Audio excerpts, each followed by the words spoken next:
Hey everybody, welcome to Fight, Flight, or Food. I'm Noah Canada-Woodstock, and today, boom, right off the bat, 0 G's. Today I wanted to talk to you about my most recent flight with my CFI and how he let me go through quite literally a dozen or two 0 G maneuvers. At first, he was very skeptical because I have thrown up in a plane twice, but after several flights and working with 0 G last week, he felt a lot more comfortable having me sit next to him while we were experiencing such maneuvers. So we flew out of PCM, and we are, because of the wind and some of the runway work at PCM, we decided to do most of our takeoff and landing maneuvers over at Zephyr Hills, which wasn't too far away from us, especially in a plane. We got there pretty quickly. Now, Zephyr Hills is an interesting airport because they have quite a bit going on. And the way the runways are set up, you really need to be calling out your location in your patterns correctly, might I add. And there were quite a few planes in the area who weren't. I don't believe the glider in the area was on comms, and there were a few other planes that were incorrectly calling out their locations. Now, Zephyr Hills also worked out because of all of the wind. There was so much wind, and there were gusts up to 19. So Zephyr Hills runway lined up perfectly where we'd get more of a headwind instead of a tailwind. So that's why we're here. And while I'm taxiing to take off again, I'll show you really quickly a map. So you've got people jumping out of planes. That's what the parachute logo is for. You've got gliders. You have a few obstacles near the runway, and the two runways practically touch, which made it tricky.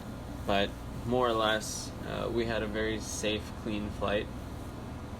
And you'll notice that not only will my right foot push down on the right rudder, but I've also used the control stick to move my ailerons into the wind so that no wind gets under it and flips the plane or rolls the plane.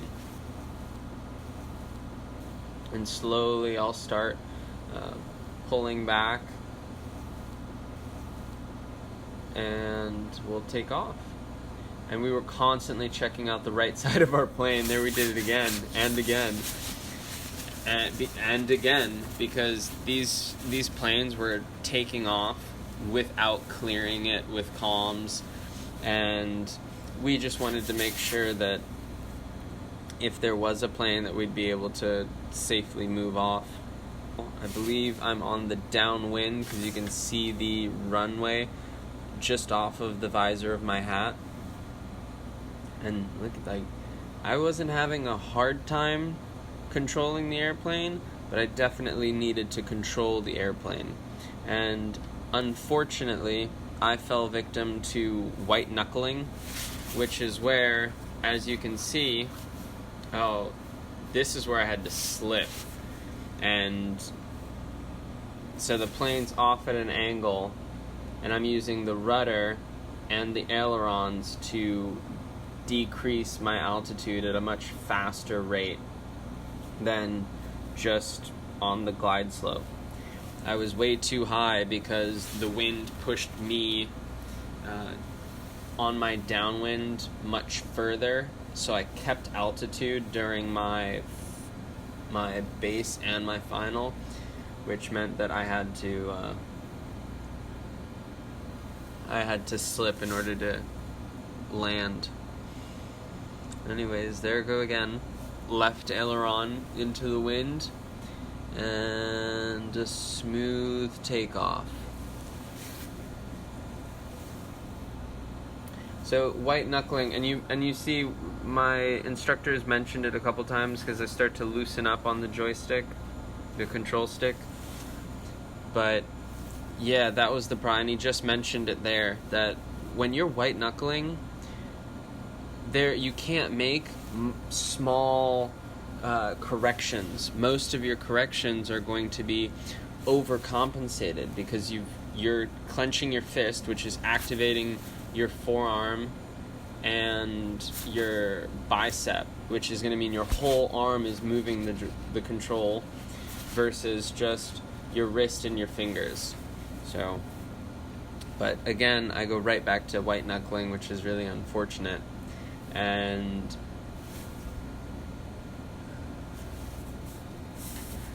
I believe I'm on the downwind.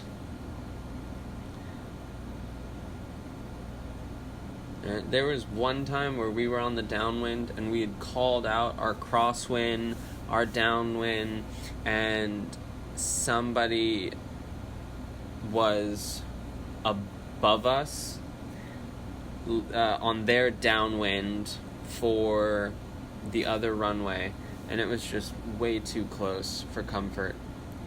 So I did get the hang of it eventually. I was able to get a dead-on center final, although it was a little long because of the wind and because of the that other gentleman on his downwind.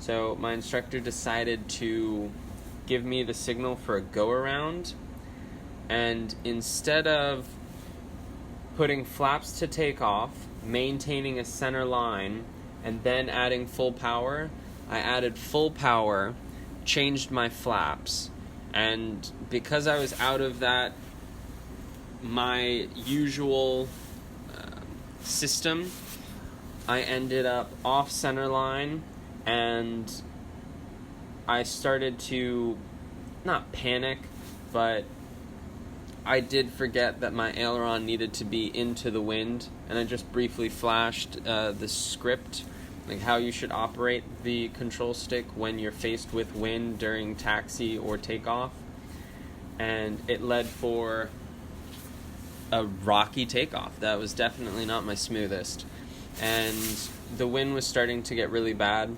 so I didn't get to solo this time. In fact, we headed back to PCM, where I had a rather smooth landing, and we called it quits. We debriefed and we went over quite a bit of information on how I need to improve and things I need to look at. So sooner rather than later, I will be getting ready for my check ride. Hit the like button if you enjoyed the video, and comment on any mistakes you might have made while you were getting your PPL, and subscribe so that you can take this journey with me. I really appreciate you watching the video. Until the next one, stay safe, stay blessed.